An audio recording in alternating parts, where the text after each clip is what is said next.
আসসালামু আলাইকুম ওরহমতুল্লাহ বারাকাতু। সবাই কেমন আছেন? প্রিয় মুসলিম ভাই বোনেরা, আশা করি আল্লাহর রহমতে সবাই ভালো আছেন। আপনাদের সামনে সালামের ব্যাপারে আরেকটি হাদিস নিয়ে উপস্থিত হয়েছে। হাদিসটি হযরত আলী ইবনে আবি তালিব রাদিয়াল্লাহু তাআলা আনহু বর্ণনা করেছেন। তিনি বলেন, ক্বালা ইউজজিউ আনিল জামাআতি ইযা মাররু আন ইউসাল্লিমা আহাদুহুম ওয়া ইউজজিউ আনিল জুলুসি আন ইউরাদ্দান আহাদুহুম। হযরত আলী ইবনে আবি তালিব রাদিয়াল্লাহু তাআলা আনহু হতে বর্ণিত, তিনি বলেন, যখন একদল লোক অপর কোনো ব্যক্তি বা দলকে সালাম দেয়, তবে এই সালামই গোটা দলের পক্ষ হতে যথেষ্ট। এমনিভাবে কোনো মজলিস হতে কোনো এক ব্যক্তি যদি সালামের জবাব দেয়, তবে তার এই জবাবে গোটা মজলিসের পক্ষ হতে যথেষ্ট।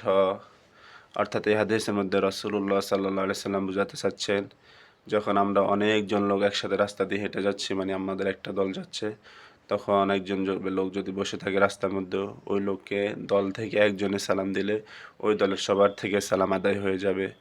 এবং এমনভাবে যদি অনেকগুলা মানুষ একটা মজলিসের মধ্যে বসে রয়েছে, এখন এখানে কোনো একজন ব্যক্তি যদি সালাম দেয় মজলিসের মধ্যে, তাহলে এই মজলিসের একজন লোক সালামের জবাব দিলে সকলের থেকে সালামের জবাব আদায় হয়ে যাবে।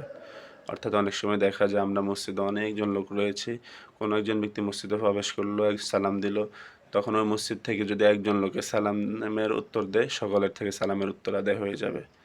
এই জন্য আমরা হাদিসগুলো জানার চেষ্টা করব, হাদিস অনুযায়ী নিজেদের জীবন গড়ার চেষ্টা করব, কোরআন ও সুন্নাহর মোতাবেক নিজেদের জীবন গড়ার চেষ্টা করব। আল্লাহ তাআলা আমাদের সকলকে সঠিক পথে থাকার তৌফিক দান করুক। সবাই ভালো থাকবেন। আল্লাহ হাফেজ। আসসালামু আলাইকুম ওয়া রাহমাতুল্লাহি ওয়া বারাকাতুহু।